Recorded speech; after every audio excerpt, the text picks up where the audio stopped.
जय हिंद दोस्तों, Sanju with study में आपका स्वागत है। तो चलिए आज मैं उत्तर भारत एवं दक्कन के प्रांतीय राजवंश में करवाने वाला हूँ। आप लोग चैनल पर नए हैं तो चैनल को like and subscribe and share कीजिएगा। तो चलिए शुरू करते हैं समय को बर्बाद न करते हुए। तो बहमानी राज्य का संस्थापक कौन था? तो कौन था? अलाउद्दीन हसन था। ठीक है, आंसर हो जाएगा एक। तो दक्कन के आमीरान ए सदाह के विद्रोह के परिणाम स्वरूप मोहम्मद बिन तुगलक के शासनकाल के अंतिम दिनों में बहमनी साम्राज्य की स्थापना हुई। जफर खान हसन गंगू 1347 से 1358 ईस्वी नामक एक सरदार अलाउद्दीन हसन बहमन शाह की उपाधि धारण करके 1347 ईस्वी में सिंहासनारूढ़ हुआ और बहमनी साम्राज्य की नींव डाली। उसने गुलबर्गा को अपने नव संस्थापित साम्राज्य की राजधानी बनाया तथा उसका नाम अहसानाबाद रखा। अपने साम्राज्य के शासन के लिए उसने इसे 4 तरफों अथवा प्रांतों में विभाजित किया: गुलबर्गा, दौलताबाद, बरार और बीदर। ठीक है, 4 प्रांत कौन कौन थे? गुलबर्गा, दौलताबाद, बरार और बीदर थे। ठीक है, प्रत्येक प्रांत एक शासक के अधीन था। गुलबर्गा का प्रांत सबसे महत्वपूर्ण था। इसमें बीजापुर भी सम्मिलित था। उसने दक्षिण के हिंदू शासकों से संघर्ष किया तथा अपने अनुयायियों के पद और जागीर प्रदान करने की प्रथा अपनाई। ठीक है, नेक्स्ट चलिए अब आते हैं भक्ति एवं सूफी आंदोलन में। यहाँ से एक ही क्वेश्चन पूछा गया था, भक्ति एवं सूफी आंदोलन। शेख बहाउद्दीन जकारिया किस संप्रदाय के थे? तो यह सुहरावर्दी संप्रदाय के थे। ठीक है, भारतवर्ष में सुहरावर्दी संप्रदाय शेख बहाउद्दीन जकारिया 1182 से 1262 ईस्वी से प्रारंभ हुआ। सूफियों के इस संप्रदाय में शेख सदरुद्दीन आरिफ, शेख रुकनुद्दीन अबुल फतह और शेख जलालुद्दीन सुर्खपोश बुखारी आदि हुए। इस संप्रदाय के संत सुखमय जीवन पर बल देते थे, धन और संपत्ति को साधना में बाधक नहीं मानते थे। ठीक है, नेक्स्ट सभी भक्ति संतों के मध्य एक समान विशेषता थी कि उन्होंने अपनी वाणी को उसी भाषा में लिखा जिसे उनके भक्त समझते थे। ठीक है, आंसर हो जाएगा एक। चलिए व्याख्या देखते हैं। तो भक्ति आंदोलनों के संतों का आचार बहुत ऊंचा था। उसमें से बहुतों ने देश का भ्रमण किया और वे कई प्रकार के लोगों से मिले जिनके विचार भिन्न थे। उन संतों ने साधारण लोगों की भाषाओं को उन्नत करने में अपना योगदान दिया। उन्होंने हिंदी, पंजाबी, बांग्ला, तेलुगु, कन्नड़, तमिल इत्यादि भाषाओं की उन्नति में बहुत योगदान दिया। भक्ति आंदोलन के संत अपने उपदेश क्षेत्रीय भाषाओं में देते थे ताकि वहाँ के लोग उनके उपदेश आसानी से सुन और समझ सके। इस कारण क्षेत्रीय भाषाओं का विकास हुआ। ठीक है, नेक्स्ट नाथपंथियों, सिद्धों और योगियों ने भक्ति धर्म को किस क्षेत्र में लोकप्रिय बनाया? तो यह उत्तर भारत में बनाया। नाथपंथियों, सिद्धों और योगियों ने भक्ति धर्म को उत्तर भारत में लोकप्रिय बनाया। उनका मानना था कि मोक्ष का मार्ग निराकार की प्राप्ति ध्यान के माध्यम से संभव है। इसलिए इन्होंने योगासन, श्वास व्यायाम और ध्यान जैसी विधाओं के माध्यम से ईश्वर की प्राप्ति के मार्ग की वकालत की। नेक्स्ट निम्नलिखित में से किस सूफी सिलसिले की स्थापना बिहार में हुई थी? तो यह फिरदौसिया में हुई थी। फिरदौसी सिलसिला की स्थापना बिहार में हुई थी। भारत में इस सिलसिले से संबंधित सबसे प्रमुख सूफी शेख सफरुद्दीन याहिया मनेरी थे। शेख मनेरी बिहार में इस सिलसिले के प्रमुख प्रचारक थे। ठीक है, नेक्स्ट मुगल वंश पे आते हैं। तो मुगल वंश में कौन? प्रथम बाबर। तो भारत में मुगल वंश का संस्थापक कौन था? तो कौन था भारत में मुगल वंश का संस्थापक? तो यह बाबर थे। ठीक है, मुगल वंश का संस्थापक बाबर था। मुगल शासक वास्तव में तुर्की की चगताई नामक शाखा के थे। इस शाखा का नाम प्रसिद्ध मंगोल नेता चंगेज खान के द्वितीय पुत्र के नाम पर पड़ा था, जिसके अधिकार में मध्य एशिया का तुर्किस्तान क्षेत्र था। ठीक, नेक्स्ट, पानीपत के युद्ध में बाबर की जीत का मुख्य कारण क्या था? तो यह था उसकी सैन्य कुशलता था। ठीक है, तो पानीपत की पहली लड़ाई 21 अप्रैल 1526 को बाबर एवं इब्राहिम लोदी के बीच हुई, जिसमें अपनी सैन्य कुशलता के बल पर बाबर ने विजय प्राप्त की। बाबर की सैन्य संख्या लोदी सेना से कम थी, फिर भी उसकी कुशल सैन्य नीति के चलते विजयश्री ने उसका वरण किया। इब्राहिम लोदी स्वयं एक अनुभव शून्य व्यक्ति था। बाबर लिखता है कि वह अनुभवहीन व्यक्ति था जो अपनी गतिविधियों में बड़ी असावधानी रखता था। वह बिना किसी व्यवस्था के आगे बढ़ता, रुकता तथा बिना किसी दूरदर्शिता के संघर्ष में लीन हो जाता था। ठीक है, नेक्स्ट, निम्नलिखित कथनों पर विचार कीजिए।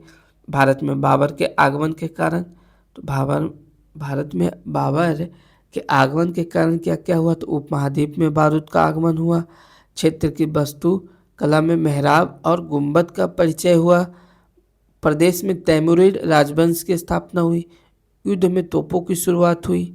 तो इन चारों में से क्या क्या हुआ? तो भारत के आगमन में, तो इसका आंसर हो जाएगा 3 और 4 हो जाएगा। ठीक है, कौन कौन हो जाएगा? 3 और 4 हो जाएगा। तो भारत में बाबर के आगमन के कारण सिर्फ प्रदेश में तैमूरिड राजवंश की स्थापना हुई और युद्ध में तोपों की शुरुआत हुई। ठीक है, चलिए इसका व्याख्या देख लेते हैं। तो बाबर के आगमन के फलस्वरूप भारत में तैमूरी राजवंश की स्थापना हुई।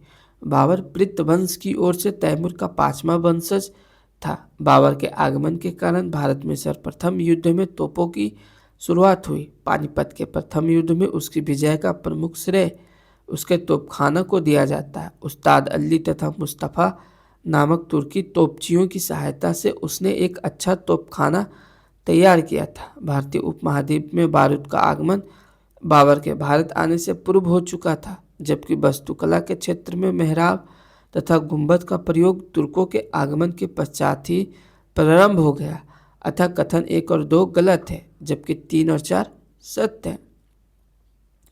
चलिए, हुमायूं और शेरशाह देखते हैं। हुमायूं और शेरशाह, तो इनमें से किसने हुमायूं को यह प्रस्ताव दिया था कि यदि उसे बंगाल पर अधिकार करने दिया गया तो वह बिहार को समर्पित कर देगा और 10 लाख दिनार की वार्षिक श्रद्धांजलि अर्पित करेगा? तो यह शेर खान करेगा। ठीक है, नेक्स्ट, चलिए व्याख्या देख लेते हैं। तो बंगाल अभियान के समय शेर खान ने हुमायूं को यह प्रस्ताव दिया कि वह बिहार हुमायूं को सौंप देगा यदि उसे बंगाल पर अधिकार करने दिया जाए, तो साथ ही साथ 10 लाख दिनार की वार्षिक श्रद्धांजलि भी अर्पित करेगा। ठीक है, इन शासकों में से किसने अपनी सैन्य टुकड़ियों को 200, 250, 500 की इकाइयों में विभाजित किया था? तो किसने विभाजित किया था? यह किया था शेरशाह ने किया था। ठीक है, इस्लाम शाह और शेरशाह का पुत्र ने किया था। ठीक है, इसमें हो जाएगा उपयुक्त में से एक से अधिक। ठीक है, तो चलिए व्याख्या देखते हैं। तो इस्लाम शाह शेरशाह का पुत्र था। ठीक है, इस्लाम शाह, तो इस्लाम शाह ने पूरे उत्तर भारत में लगभग 8 वर्षों तक शासन किया। उसकी मृत्यु लगभग 1553 में हुई। इस्लाम शाह ने ही अपनी सैन्य टुकड़ियों को 50 और 200, 250 और 500 की इकाइयों में विभाजित किया था। ठीक है, नेक्स्ट, संभवतः शेरशाह के समय में भी सैन्य विभाजन की यह प्रणाली प्रचलित थी। ज्ञातव्य है कि बिहार लोक सेवा आयोग ने इस प्रश्न के उत्तर ई माना है। ठीक है, नेक्स्ट, हुमायूं ने चुनार दुर्ग पर प्रथम बार आक्रमण कब किया? तो कब किया? 1532 ईस्वी में किया। कब किए थे? 1532 ईस्वी में किए थे। चलिए तो हुमायूं ने चुनार दुर्ग पर प्रथम बार आक्रमण 1532 ईस्वी में किया। इस किले को उसने 4 महीने तक घेरे रखा, जिसके बाद शेर खां ने हुमायूं की अधीनता स्वीकार कर ली। इसके अतिरिक्त 1531 ईस्वी में उसने कालिंजर पर आक्रमण किया। ठीक है, निम्नलिखित में से किसने अपने बादशाह पति के लिए मकबरे का निर्माण करवाया था? तो यह हाजी बेगम ने करवाया था। ठीक है, हाजी बेगम ने करवाया था। नेक्स्ट, हाजी बेगम ने अपने पति हुमायूं के मकबरे का निर्माण दिल्ली में 1565 से 1572 ईस्वी में करवाया था। इस मकबरे का नक्शा मीरक मिर्जा ग्यास ईरानी वास्तुकार ने तैयार किया था। यह मकबरा मुख्यतः लाल बलुआ पत्थर और सफ़ेद संगमरमर से बना है। इस मकबरे चारबाग शैली में बाग को लगाया गया है। ठीक है, नेक्स्ट, हुमायूं द्वारा लड़े गए 4 प्रमुख युद्धों का तिथि अनुसार सही क्रम अंकित करें और युद्ध स्थलों के नाम नीचे अंकित हैं। तो देवरा है, चौसा का युद्ध, कन्नौज युद्ध और सरहिंद युद्ध। ठीक है, देवरा का युद्ध हुमायूं द्वारा लड़े गए 4 प्रमुख युद्ध और तिथि अनुसार। तो सबसे पहले देवरा का युद्ध, फिर चौसा का युद्ध, फिर कन्नौज का युद्ध, फिर सरहिंद का युद्ध। याद रखना, देवरा, चौसा, कन्नौज, सरहिंद। चलिए अब देखते हैं डिटेल। तो हुमायूं द्वारा लड़े गए 4 प्रमुख युद्धों का क्रम इस प्रकार है। तो देवरा, चौसा, कन्नौज और सरहिंद। तो 1532 ईस्वी में उसने गोमती के तट पर स्थित दौरा देवरा नामक स्थान पर अफगान विद्रोहियों को परास्त किया। ठीक है, नेक्स्ट, 1539 में चौसा के युद्ध में हुमायूं को शेरशाह से पराजित होना पड़ा। इसी युद्ध में निजाम नामक भिश्ती ने हुमायूं की जान बचाई थी। हुमायूं के विरुद्ध चौसा की इस विजय से शेरशाह की शक्ति एवं प्रतिष्ठा दोनों में वृद्धि हुई।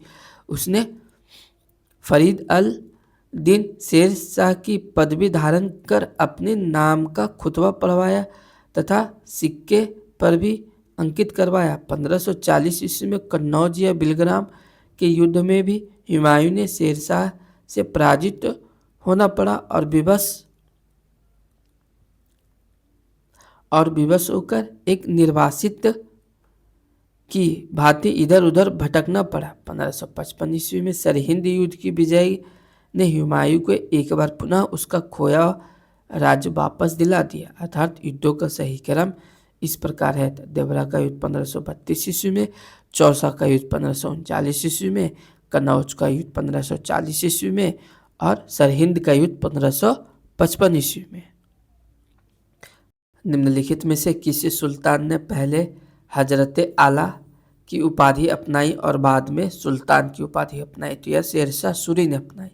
बंगाल के शासक नुसरत शाह को पराजित करके शेरशाह सूरी ने हजरत आला की उपाधि धारण की।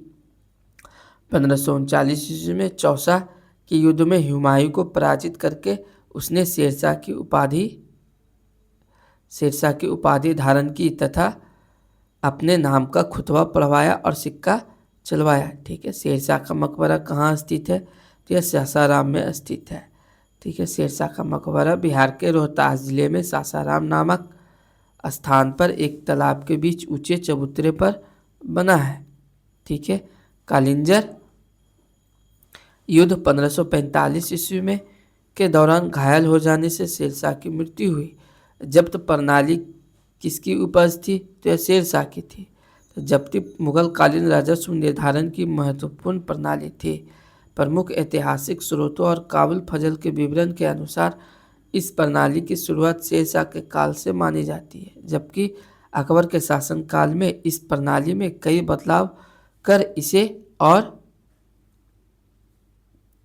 और भी वैज्ञानिक बनाया गया। जब्ती प्रणाली ही अकबर के समय में आगे चलकर आईने दहसाला का आधार बनी। ठीक है, नेक्स्ट, किसी भी सरकार ने नहीं और अंग्रेजों ने भी नहीं जितना कि इस पठान ने काफ़ी बुद्धिमत्ता का परिचय दिया। शेरशाह सूरी के बारे में ये शब्द किसने लिखे? तो ये H.G. किन ने लिखे। किसी भी सरकार ने नहीं और अंग्रेजों ने भी नहीं जितना कि इस पठान ने काफ़ी बुद्धिमत्ता का परिचय दिया। शेरशाह सूरी के बारे में ये शब्द किसने कहा? तो ये कहा H.G. किन ने कहा था। ठीक है, नेक्स्ट H.G. किन शेरशाह सूरी के बारे में लिखते हैं कि किसी भी सरकार ने नहीं और अंग्रेजों ने भी नहीं जितना कि इस पठान ने काफ़ी बुद्धिमत्ता का परिचय दिया। दरअसल शेरशाह के बारे में यह टिप्पणी किन ने उसकी प्रशासनिक शासन व्यवस्था, शांति व्यवस्था, सड़कें, सराय, डाक व्यवस्था आदि सुधारों के संदर्भ में की थी। ठीक है, नेक्स्ट 26 जून 1539 को शेरशाह और हुमायूं के बीच युद्ध कहाँ लड़ा गया था? तो यह चौसा में लड़ा गया था। 26 जून 1539 को शेरशाह और हुमायूं के बीच युद्ध कहाँ लड़ा गया था? तो यह चौसा में लड़ा गया था। तो चौसा की लड़ाई 1539 ईस्वी में शेरशाह सूरी और मुगल शासक हुमायूं के बीच हुई थी। शेरशाह सूरी ने हुमायूं को हराया और फरीद अल दीन शेरशाह की उपाधि धारण की। चलिए अकबर में आते हैं। तो भारत के एकीकरण के बाद वह मध्य पूर्व और पश्चिमी एशिया को एक करना चाहता था, जो एक विश्व साम्राज्य की स्थापना की ओर एक महत्वपूर्ण कदम था। आर.पी. त्रिपाठी ने मुगलकालीन भारत के किस सम्राट के बारे में यह लिखा? तो यह लिखा अकबर के बारे में लिखा। ठीक है, नेक्स्ट आर.पी. त्रिपाठी मुगलकालीन सम्राट अकबर के बारे में यह लिखते हैं कि भारत के एकीकरण के बाद वह मध्य पूर्व एवं पश्चिम एशिया को एक करना चाहता था, जो एक विश्व साम्राज्य की स्थापना की ओर एक महत्वपूर्ण कदम था।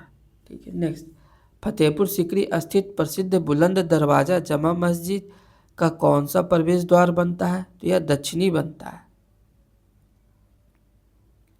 फतेहपुर सीकरी स्थित प्रसिद्ध बुलंद दरवाजा जमा मस्जिद का दक्षिणी प्रवेश द्वार बनता है। फतेहपुर सीकरी की जमा मस्जिद का निर्माण मुगल शासक अकबर ने करवाया था। ठीक है, नेक्स्ट हल्दी घाटी के युद्ध में महाराणा प्रताप की सेना के सेनापति कौन थे? तो यह हकीम खान थे। हल्दी घाटी का युद्ध जून 1576 में महाराणा प्रताप और मुगल सेनापति मानसिंह एवं आसफ खां के मध्य लड़ा गया। राजपूत योद्धाओं के अलावा राणा की सेना के अग्रभाग का नेतृत्व अफगानों की एक टुकड़ी के साथ हकीम खान शुरू कर रहा था। राणा की सेना ने भीलों की भी एक छोटी सी टुकड़ी शामिल थी। यह राणा की मुगलों के साथ आमने सामने की आखिरी मुठभेड़ थी। आगे उसने छापामारी युद्ध का सहारा लिया। ठीक है, नेक्स्ट निम्नलिखित में से किस मुस्लिम शासक ने तीर्थ यात्रा कर समाप्त कर दिया था? तो अकबर ने क्या किया था? तीर्थ यात्रा कर को समाप्त कर दिया गया था। चलिए व्याख्या देखते हैं। तो मुगल शासन व्यवस्था को स्थापित करने का श्रेय अकबर को ही है।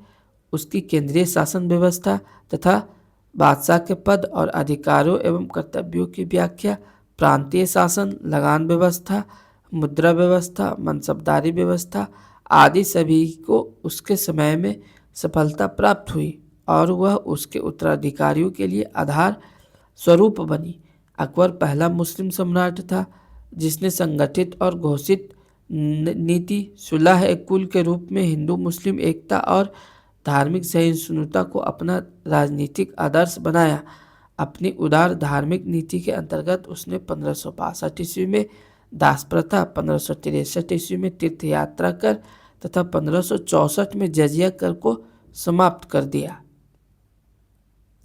अपने सामाजिक सुधार के अंतर्गत उसने बाल विवाह एवं सती प्रथा को रोकने का प्रयत्न किया। अतः अकबर की लोकप्रियता के कारणों में उपयुक्त चारों बिंदुओं को सम्मिलित किया जाता है। ठीक है, अकबर ने बंगाल तथा बिहार को मुगल साम्राज्य में मिलाया, तो 1576 ईस्वी में मिलाया। ठीक है, अकबर ने बंगाल तथा बिहार को मुगल साम्राज्य में मिलाया, तो 1576 ईस्वी में मिलाया। 1572 ईस्वी में सुलेमान की मृत्यु के बाद उसका पुत्र दाऊद खां गद्दी पर बैठा। दाऊद खान ने अपने को स्वतंत्र घोषित कर पटना के मुगल किले पर आक्रमण किया। अकबर ने मुनीम खान को दाऊद पर आक्रमण करने तथा बिहार को जीतने का आदेश दिया। मुनीम खान ने दाऊद को एक युद्ध में पराजित किया तथा 1574 ईस्वी में बिहार पर मुगलों का आधिपत्य हो गया। ठीक है, नेक्स्ट।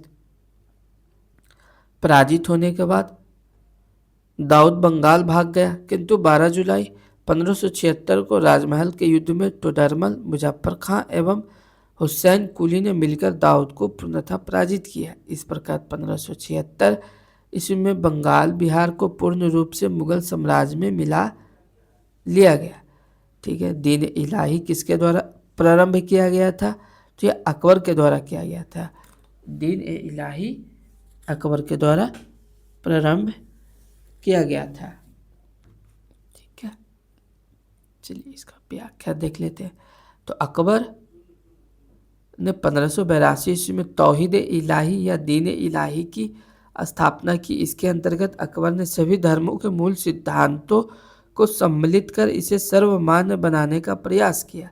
दीन इलाही वास्तव में सूफी सर्वेश्वरवाद पर आधारित एक विचार पद्धति थी। इसकी प्रधान पुरोहित अबुल फजल था। हिंदुओं में केवल बीरबल ने इसे स्वीकार किया था। ठीक है, नेक्स्ट चलिए जहांगीर देखते हैं।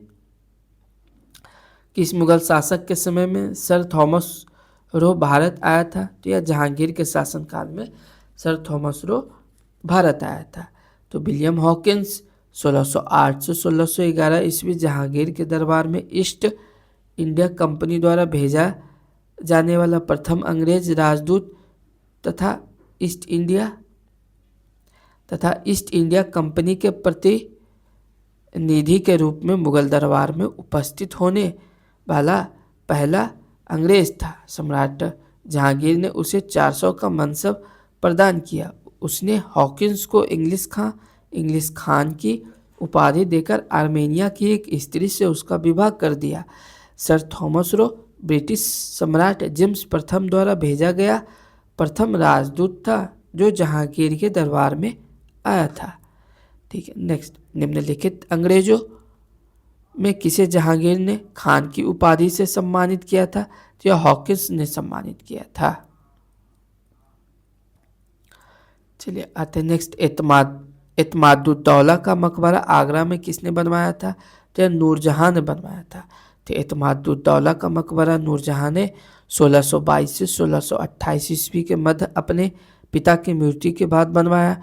यह आगरा में यमुना नदी के तट पर स्थित एक अत्यंत अलंकारिक इमारत है। यह चतुर्भुजाकार मकबरा पहला मुगलकालीन मकबरा है जिसमें अपने बड़े पैमाने पर संगमरमर का प्रयोग किया गया है। अलंकरण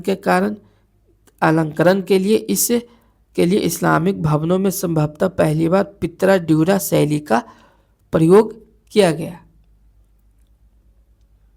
नेक्स्ट, प्राचीनकारी पित्रा ड्यूरा निम्न में से किससे संबंधित है? तो यह दीवारों में अर्धकीमती पत्थर जड़कर फूलों की नक्काशी करना से संबंधित है। ठीक है, ये 2 बार पूछा है, 2020 और 21 दोनों में पूछा है। ठीक है,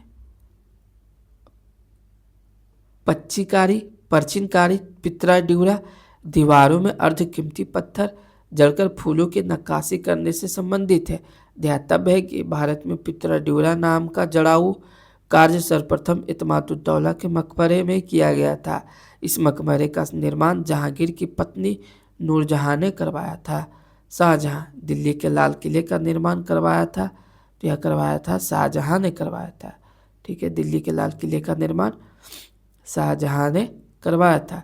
अकबर के फतेहपुर सीकरी की भांति शाहजहां ने दिल्ली में अपने नाम पर शाहजहानाबाद नामक एक नगर की स्थापना 1638 ईस्वी में की तथा वहां अनेक सुंदर एवं वैभवपूर्ण भवनों का निर्माण कर उसे सुसज्जित करने का प्रयास किया। शाहजहानाबाद के भवनों में लाल किला सबसे प्रमुख है। अनियमित अष्टकोणीय आकार का यह किला लाल बलुआ पत्थर से निर्मित होने के कारण लाल किला के नाम से प्रसिद्ध है। इसका निर्माण कार्य 1639 ईस्वी में प्रारंभ हुआ तथा लगभग 9 साल में पूर्ण हुआ। इस किले के पश्चिमी द्वार का नाम लाहौरी दरवाजा एवं दक्षिण द्वार का नाम दिल्ली दरवाजा है। यह सुंदरता तथा शोभा में अनोखा है तथा संभवतः विश्व में अतुल्य है।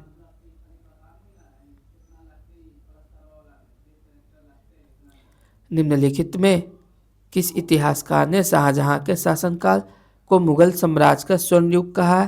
तो यह ए एल श्रीवास्तव ने कहा है। तो डॉक्टर ए एल श्रीवास्तव ने अपनी पुस्तक मुगलकालीन भारत में लिखा है कि शाहजहां का शासनकाल भारत के मध्ययुगीन इतिहास में स्वर्ण युग के नाम से प्रसिद्ध है। यह केवल कला और कला में भी वास्तुकला की दृष्टि से ही सत्य माना जा सकता है। जे एन सरकार और बी ए स्मिथ शाहजहां के काल को स्वर्ण काल मानने के पक्ष में नहीं है। एस आर शर्मा ने जहां के काल को स्पष्ट रूप से मुगल काल का स्वर्ण काल माना है, अतः विकल्प सी उत्तर सही है। नेक्स्ट, ईरान के शाह और मुगल शासकों के बीच झगड़े की जड़ क्या थी? तो यह थी कंधार थी। ठीक है, ईरान के शाह और मुगल शासकों के बीच झगड़े की जड़ क्या थी? तो यह कंधार थी। ठीक है, चलिए व्याख्या देखते हैं। तो कंधार राज्य ईरान के शाह और मुगलों के बीच संघर्ष की जड़ थी, क्योंकि कंधार को अपने हाथों में रखना मुगल शासक तथा ईरान के शाह के लिए रणनीतिक, आर्थिक के साथ साथ भावनात्मक व प्रतिष्ठा का विषय बन गया था। दोनों शासकों की साम्राज्यवादी योजनाओं को कार्यान्वित किया जाना बहुत कुछ कंधार को अपने हाथों में रखने पर ही निर्भर करता था। औरंगजेब, चलिए अब औरंगजेब पर आते हैं। तो औरंगजेब द्वारा चलाए जिहाद का अर्थ है, तो यह दारुल इस्लाम है।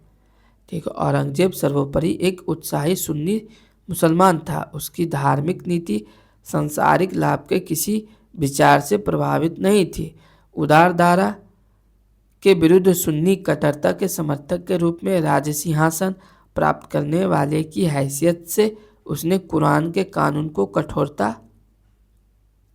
कठोरता से लागू करने का प्रयत्न किया। इस कानून के अनुसार प्रत्येक धार्मिक मुसलमान को अल्लाह की राह में मेहनत करनी चाहिए, या दूसरे शब्दों में तब तक गैर मुसलमानी देशों दारुल हर्ब के विरुद्ध जिहाद करना चाहिए तब तक कि वे इस्लाम के राज्य दारुल इस्लाम के रूप में परिवर्तित नहीं हो जाते।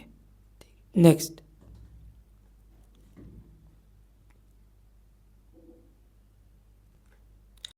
सर्वप्रथम किस मुगल शासक ने ब्रिटिश के विरुद्ध संघर्ष किया था? तो यह औरंगजेब ने किया था। ठीक है, मुगलों का अंग्रेजों ब्रिटिश से पहली बार संघर्ष 1686 ईस्वी में औरंगजेब के शासनकाल में हुआ। मुगल गवर्नर शाइस्ता खान ने जॉब चौरनॉक सहित अंग्रेजों को हुगली से खदेड़ दिया था। ठीक है, नेक्स्ट, मुगलकालीन प्रशासन।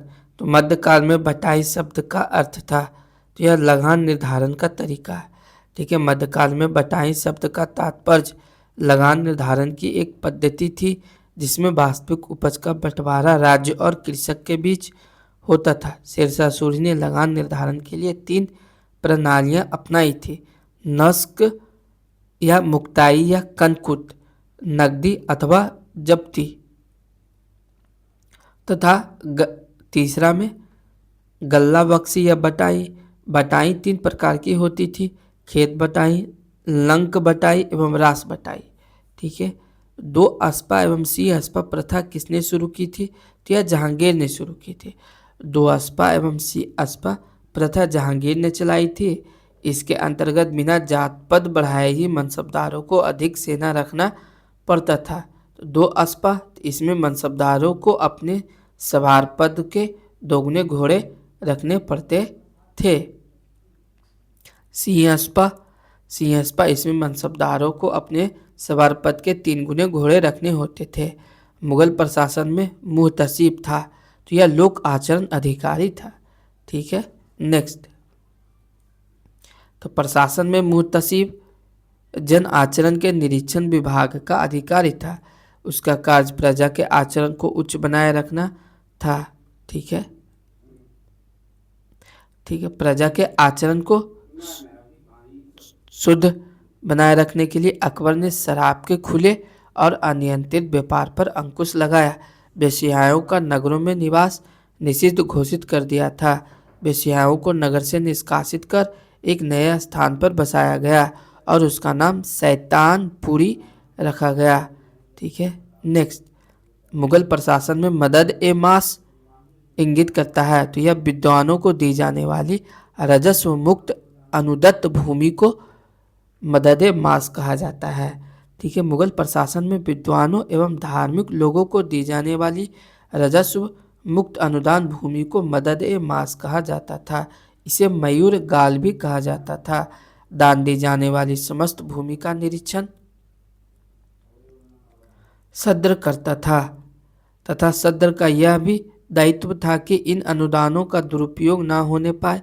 यह भूमि स्थानांतरित नहीं होती थी और अनुदान ग्राही के पास वंशानुगत रूप से रहती थी। मुगल प्रशासन में मुख्य काजी था, तो यह मुख्य न्यायाधीश था। क्या था? मुख्य न्यायाधीश था। ठीक है, नेक्स्ट, मुख्य काजी काजी उल कुजात, यह प्रधान काजी था तथा न्याय विभाग का प्रमुख होता था। मध्यकालीन भारत में मनसबदारी व्यवस्था क्यों लागू की गई थी? तो क्यों लागू की गई थी मनसबदारी व्यवस्था? यह लागू की गई थी सैनिकों की सुगमता से भर्ती हेतु। ठीक है, सैनिकों की सुगमता से भर्ती हेतु। Answer B. चलिए व्याख्या देखते हैं। मनसबदारी व्यवस्था एक विशिष्ट प्रशासनिक व्यवस्था थी जिसका प्रचलन मुगल शासक अकबर द्वारा किया गया था। मनसब द्वारा 3 बातें निर्धारित होती थी: पदाधिकारी का वरीयता क्रम और वेतनमान, दूसरा वेतनमान, तीसरा सैनिक उत्तरदायित्व। तो सैनिक उत्तरदायित्व में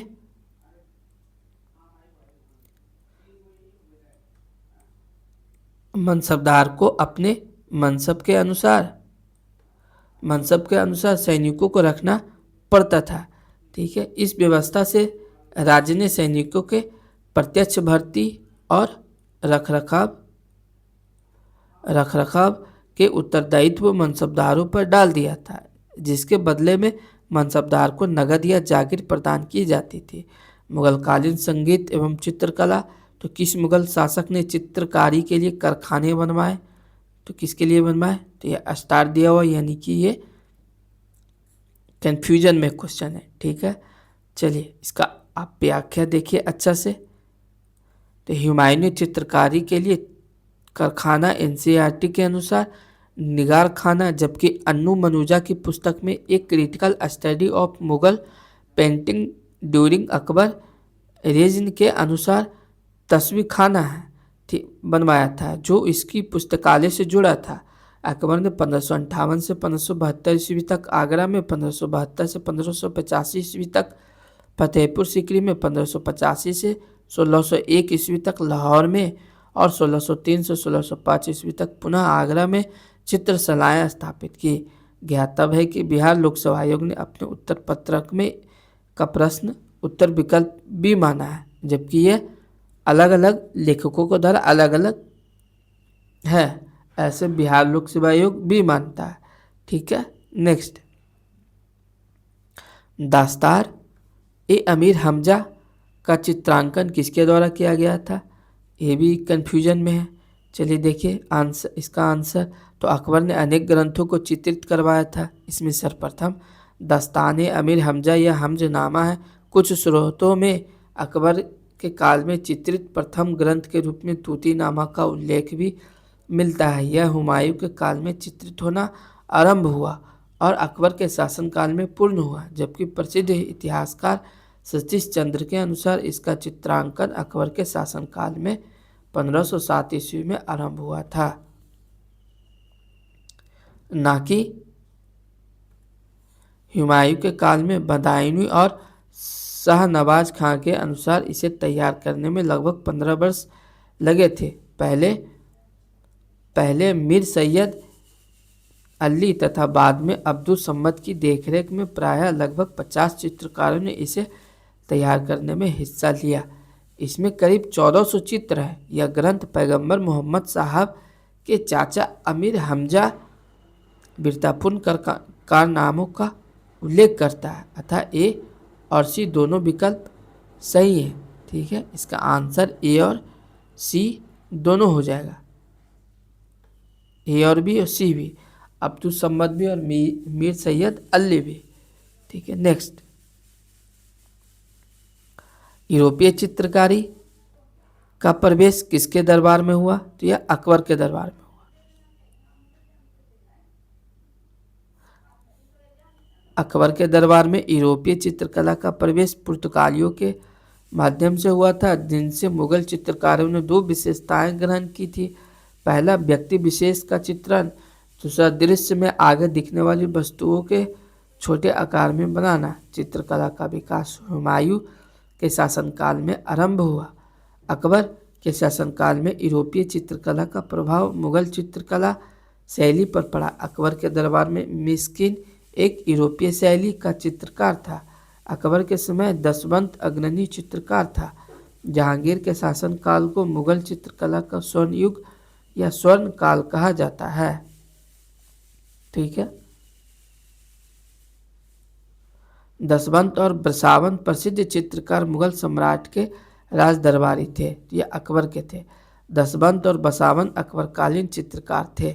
दसवंत जो एक कहार का बेटा था, दसवंत के काम से अकबर इतना प्रभावित हुआ था कि उसने इसे अपने समय के अग्रणी चित्रकार बनने में सहयोग दिया, किंतु बाद में यह महान चित्रकार मानसिक रूप से विक्षिप्त हो गया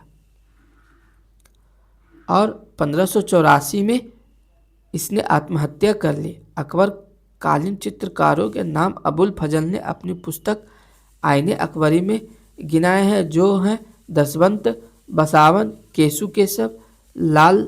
केशवलाल, मुकुंद, मिस्किन, फारूक, कालमक, माधव, जगन्नाथ, महेश, खेमकरन, तारा, सावल और हरिवंश आदि हैं। ठीक है, मुगल चित्रकला किसके नेतृत्व में अपने शीर्ष बिंदु पर थी? तो यह जहांगीर के नेतृत्व में थी। ठीक है, अपने शीर्ष बिंदु पर थी। चलिए व्याख्या देख लेते हैं। मुगल चित्रकला जहांगीर के काल में अपने शिखर पर पहुंच गई थी। जहांगीर चित्रकला का बड़ा कुशल पारखी था। मुगल शैली में मनुष्यों का चित्र बनाते समय एक ही चित्र में विभिन्न चित्रकारों द्वारा मुख्य, शरीर तथा पैरों को चित्रित करने का रिवाज था। जहांगीर का दावा था कि वह किसी भी चित्र में विभिन्न चित्रकारों के अलग अलग योगदान को पहचान सकता था। शिकार, युद्ध और तथा राज दरबार के दृश्यों को चित्रित करने के अलावा जहांगीर के काल में मनुष्यों तथा जानवरों के चित्रों को बनाने की कला में विशेष प्रगति हुई। अबुल हसन ने जहांगीर के सिंहासनारोहण का एक चित्र बनाया था, जिसे जहांगीर की आत्मकथा तुजु के जहांगीरी के मुख्य पृष्ठ पर लगा दिया गया। जहांगीर के काल को मुगल चित्रकला का स्वर्ण युग कहा जाता है। चलिए अब आते हैं मुगल साहित्य में, देखते हैं मुगल कालीन साहित्य। तो निम्नलिखित में से कौन सी एक तुलसीदास द्वारा नहीं लिखी गई है? तो यह साहित्य लहरी नहीं लिखी गई है। गीतावली, विनय पत्रिका तथा कवितावली की रचना तुलसीदास ने की है, जबकि साहित्य लहरी की रचना सूरदास ने की है।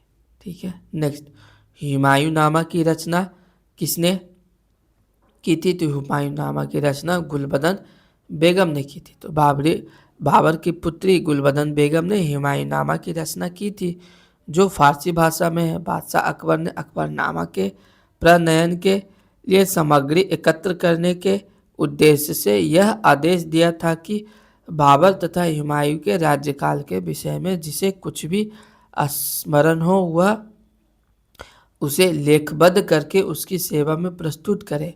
अतः अनेक लोगों ने इतिहास लिखना प्रारंभ किया। गुलबदन के हुमायूंनामा की रचना भी इसी आदेशानुसार हुई। ठीक है, नेक्स्ट, तबकाते अकबरी, जिसे कभी कभी अबुल फजल के अकबरनामा से अधिक विश्वसनीय माना जाता है, किसके द्वारा लिखा गया था? या निजामुद्दीन अहमद के द्वारा लिखा गया था। तबकाते अकबरी की रचना निजामुद्दीन अहमद द्वारा की गई थी। मुगलकालीन इतिहास को जानने में इस रचना की महत्वपूर्ण भूमिका है। ठीक है, नेक्स्ट, आईने अकबरी किसके द्वारा लिखी गई थी? तो आईने अकबरी अबुल फजल के द्वारा लिखी गई। तो आईने अकबरी अकबर के नवरत्नों में से एक अबुल फजल द्वारा लिखी गई थी। यह अकबरनामा के 3 भागों में से तीसरा भाग है। इसमें अकबरकालीन शासन व्यवस्था का आधिकारिक वृत्तांत है। फुतुहात आलमगीरी किसके द्वारा लिखी गई थी? तो यह लिखी गई थी ईश्वरदास नागर के द्वारा लिखी गई थी। फुतुहात आलमगीरी पुस्तक ईश्वरदास नागर द्वारा लिखी गई थी, जो लंबे समय तक जोधपुर जिले में एक मुगल अधिकारी थे। इस कृति में औरंगजेब के शासनकाल 1698 ईस्वी तक की कुछ महत्वपूर्ण घटनाएं शामिल है। यह मालवा और राजपूताना के प्रांतीय प्रशासन पर भी पर्याप्त प्रकाश डालता है। इसमें उसके शासनकाल के आसपास के रहस्यों की गहरी अंतर्दृष्टि शामिल है, जिसे आंशिक रूढ़िवादी सांप्रदायिक और संप्रदायवादी और यहाँ तक कि जन विरोधी के रूप में पेश किया गया है। ध्यातव्य है कि फुतुहात आलमगीरी में सम्राट को ना तो इस्लाम के समर्थक और ना ही हिंदू धर्म के उत्पीड़क के रूप में दर्शाता है। इसके अलावा ना तो शिवाजी के साथ संघर्ष और ना ही जसवंत सिंह के मृत्यु के बाद घटनाओं को धार्मिक दृष्टि से सामने रखा गया है। तुजुक ए बाबरी किस भाषा में लिखा गया था? तो यह तुर्की भाषा में लिखा गया था। तुजुक ए बाबरी या बाबरनामा को बाबर ने अपनी मातृभाषा चगतई तुर्की में लिखा था। इसकी फारसी अनुवाद अकबर के शासनकाल में किया गया था। अब्दुर्रहीम खान खाना ने फारसी में इसका अनुवाद किया, जबकि बाबरनामा का अंग्रेजी में प्रथम अनुवाद जॉन लेडन और विलियम एस्कर्निन ने किया था। ठीक है, बाबरनामा का अंग्रेजी में प्रथम अनुवाद कौन कौन किया था? तो जॉन लेडन और विलियम एस्किन ने किया था। मुगल काल विविध। चलिए, पिता और पुत्र है, देखते हैं पिता और पुत्र। तो बाबर हो जाएगा, तो कमरान का है। बाबर किसका पुत्र है? बाबर का बेटा कमरान। ठीक है, इसका एक का थ्री देखते, आंसर हो जाएगा पहले बी। अकबर अकबर का बेटा सलीम है। ठीक है, बाबर का बेटा कमरान और शाहजहां का बेटा मुराद और जहांगीर का बेटा खुसरो। ठीक है, नेक्स्ट, बाबर के पुत्रों में हुमायूं, कमरान मिर्जा, अस्करी मिर्जा और हिंदाल मिर्जा प्रमुख है। अकबर के प्रमुख पुत्र सलीम मिर्जा, मुराद मिर्जा और दनियाल थे। शाहजहां के 4 प्रमुख पुत्र थे। शाहजहां के 4 पुत्र थे, दाराशिको, शाह शुजा, औरंगजेब, आलमगीर जिसे कहते थे, और मुराद बख्श थे। जहांगीर सलीम के पुत्रों में खुर्रम, जो आगे चलकर शाहजहां बना, खुसरो मिर्जा, परवेज आदि सम्मिलित थे। ठीक है, नेक्स्ट, चलिए, इमारत है और बनाने वाला और बनाने वाली। ठीक है, चलिए देखते हैं कौन कौन बनाया है। तो काबुली बाग मस्जिद, पहला इसका आंसर 1 हो जाएगा। काबुली बाग मस्जिद किसने बनाया? तो यह बाबर ने बनाया। ठीक है, 2.5 दिन का झोपड़ा, तो यह कुतुबुद्दीन ऐबक ने बनाया। इलाहाबाद का किला अकबर ने बनाया। ठीक है, अब बचा एक एतमादुद्दौला का मकबरा, तो यह नूर जहां ने बनवाया। ठीक है, नेक्स्ट, चलिए एक थोड़ा सा व्याख्या देख लेते हैं। तो हरियाणा के पानीपत में स्थित काबुली बाग मस्जिद बाबर ने पानीपत की लड़ाई 1526 ईस्वी में इब्राहिम लोदी पर विजय की स्मृति में बनवाई थी। मस्जिद के रूप में 2.5 दिन का झोपड़ा कुतुबुद्दीन ऐबक द्वारा निर्मित माना जाता है। इलाहाबाद का किला 1583 ईस्वी में मुगल सम्राट अकबर द्वारा बनवाया गया था। एतमादुद्दौला का मकबरा जहांगीर की पत्नी नूरजहां ने अपने पिता मिर्जा गियास बेग, जिन्हें एतमाद-उद-दौला की उपाधि प्राप्त थी, की स्मृति में बनवाया था। ठीक है। नेक्स्ट, निम्नलिखित में से किस युद्ध में मुख्य विरोधियों का सही उल्लेख नहीं किया गया है? तो यह पानीपत का द्वितीय युद्ध, टीपू सुल्तान और मराठा है जो मुख्य विरोधियों का उल्लेख नहीं है, और बाकी सही है। हल्दी घाटी का युद्ध महाराणा प्रताप और अकबर, पानीपत का प्रथम युद्ध बाबर और इब्राहिम लोदी। ठीक है। नेक्स्ट, पानीपत का प्रथम युद्ध 21 अप्रैल 1526 ईस्वी को बाबर तथा इब्राहिम लोदी के बीच हुआ, जबकि हल्दी घाटी का युद्ध जून 1576 में महाराणा प्रताप एवं अकबर के बीच लड़ा गया। पानीपत का द्वितीय युद्ध नवंबर 1556 में सम्राट हेमचंद विक्रमादित्य हेमू तथा अकबर की सेना के बीच लड़ा गया, जिसमें अकबर की सेना विजयी रही। ठीक है। नेक्स्ट,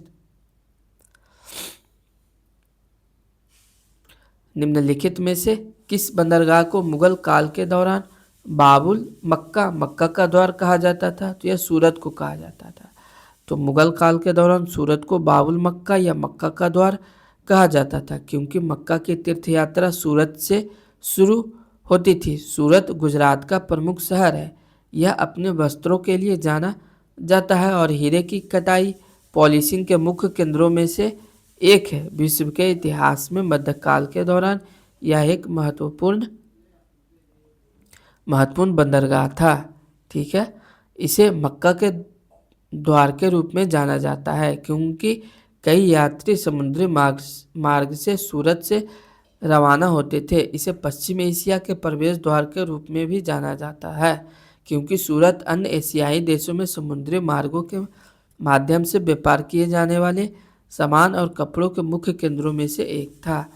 ठीक है। नेक्स्ट, यह कथन किसका है कि अकबर के शासन में इलाहाबाद में 40 स्तंभ युक्त मंजिल के निर्माण में 5000 से 20,000 लोगों ने 40 साल तक काम किया था?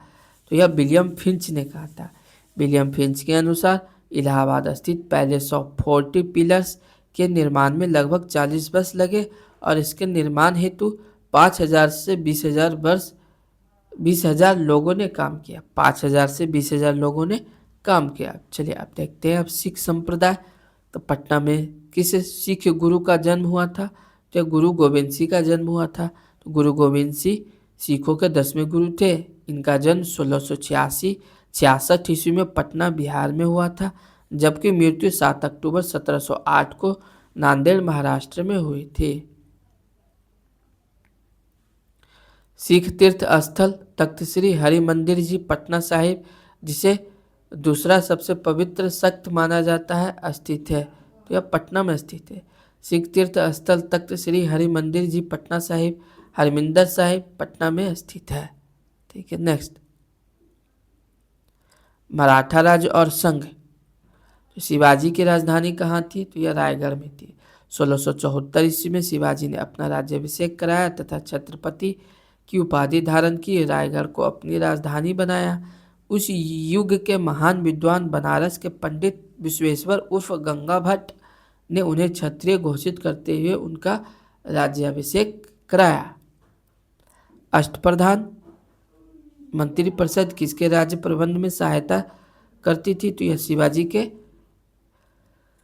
राज्य में करती थी। शिवाजी ने मराठा राज्य के प्रशासन के लिए केंद्रीय स्तर पर अष्टप्रधान की व्यवस्था की थी, जिसके अंतर्गत 8 मंत्रियों को नियुक्त किया था। इसमें पेशवा, अमात्य मंत्री, सचिव, सुमंत, सेनापति, पंडितराव एवं न्यायाधीश शामिल थे। ये शिवाजी के राज्य प्रशासन में आधुनिक काल के सचिवों की भांति कार्य करते थे। इनका कार्य राजा को परामर्श देना मात्र था।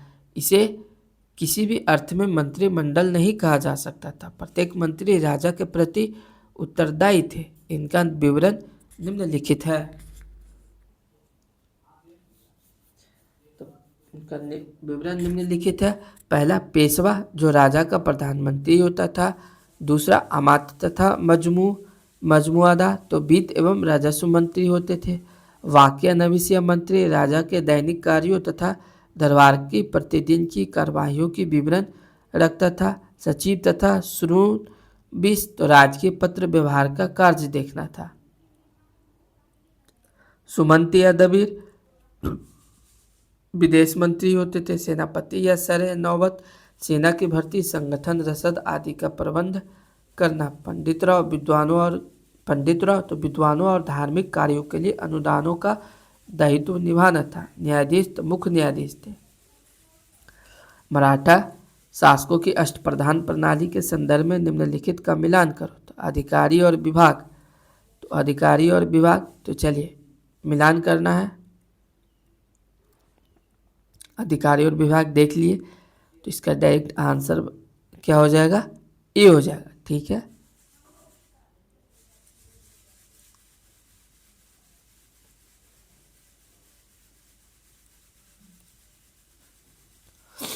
क्या है? तो ए का हो जाएगा 2। पहले देख लेते ए का 2। सचिव क्या हो जाएगा? पत्राचार प्रभारी। फिर पेशवा क्या हो जाएगा? प्रधानमंत्री। बचा सी हो जाएगा सुमंत विदेश मंत्री और अमात्य वित्त मंत्री। ठीक है, चलिए नेक्स्ट। अष्टप्रधान का गठन किसने किया था? तो अष्टप्रधान का गठन शिवाजी ने किया था। अष्टप्रधान मंत्रिपरिषद थी, तो अष्टप्रधान मंत्रिपरिषद थी मराठा प्रशासन में थी। किसमें थी? मराठा प्रशासन में थी। ठीक है, नेक्स्ट। सरंजामी प्रथा किससे संबंधित है? तो सरंजामी प्रथा संबंधित है मराठा भूराजस्व प्रथा से संबंधित है। तो मराठा काल में सरंजामी प्रथा भूराजस्व प्रशासन से संबंधित थी। इस काल में मराठा जागीरदारों को सरंजामी भूमि उनके निर्वहन के लिए प्रदान की जाती थी। ठीक है, नेक्स्ट। मुगल साम्राज्य का विघटन देखते हैं, लास्ट टॉपिक है। तो मुगल साम्राज्य का विघटन, तो मयूर सिंहासन पर बैठने वाला अंतिम मुगल सम्राट कौन था? तो यह मोहम्मद शाह था। मयूर सिंहासन पर बैठने वाला अंतिम मुगल सम्राट कौन था? तो यह मोहम्मद शाह था। ठीक है, नेक्स्ट। तो शाहजहां द्वारा बनवाए गए प्रसिद्ध मयूर सिंहासन पर बैठने वाला अंतिम मुगल शासक मोहम्मद शाह था, क्योंकि इसके काल में नादिर शाह ने 1739 ईस्वी में भारत पर आक्रमण किया और करनाल युद्ध में मुगल सेना को पराजित किया था। नादिर शाह अपने साथ 60 लाख रुपये, कई हजार अशरफियाँ, 1 करोड़ रुपये की सोने की वस्तुएं, 50 करोड़ के जवाहरात, कोहिनूर तथा सख्त ए ताउस मयूर सिंहासन भी ईरान ले गया। नेक्स्ट। निम्नलिखित में से किस मुगल बादशाह को वजीर गजाउद्दीन ने दिल्ली में दाखिल नहीं होने दिया था? यह शाह आलम द्वितीय है जो दाखिल नहीं होने दिया था। शाह आलम द्वितीय का कार्यकाल 1759 से 1806 ईस्वी तक था। उसका वास्तविक नाम अली गौहर था।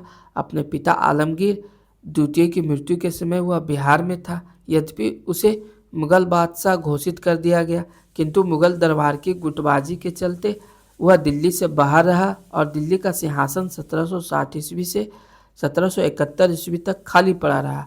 1772 में मराठों की सहायता से वह दिल्ली पहुंच सका। शाह आलम द्वितीय के समय में ही दिल्ली पर अंग्रेजों का अधिकार 1803 में हो गया। मुगल बादशाह बहादुर शाह जफर के बारे में कहा जाता था कि उसके साम्राज्य की सीमा थी। तो उसके साम्राज्य की सीमा क्या थी? तो बहादुर शाह जफर के बारे में नहीं, बल्कि मुगल शाह आलम द्वितीय के बारे में फारसी भाषा में यह कहावत प्रसिद्ध थी। ठीक है, यहाँ पे प्रश्न गलती है। ठीक है, बहादुर शाह जफर नहीं, यहाँ बल्कि होगा मुगल शासक शाह आलम द्वितीय के बारे में बोला गया था। ठीक है, चलिए देखते। तो यह प्रसिद्ध थी कि क्या थी यह? तो यह सल्तनत ए शाह आलम आज दिल्ली ता पालम, अर्थात शाह आलम के काल में मुगल साम्राज्य सिकुड़ते सिमटते दिल्ली के लाल किले से पालम गांव तक ये रह गया था। बिहार लोक सेवा आयोग ने इस प्रश्न को निरस्त कर दिया गया था, क्योंकि यहाँ क्वेश्चन ही गलती था। तो चलिए, अब मैं आधुनिक भारत का इतिहास में नेक्स्ट डे में करवाऊँगा। आप लोग चैनल पर नए हैं तो चैनल को like and subscribe and share कीजिएगा और सपोर्ट कीजिएगा, और जो भी प्रॉब्लम हो आप लोग कमेंट सेक्शन में ज़रूर बताइएगा। तो जय हिंद दोस्तों।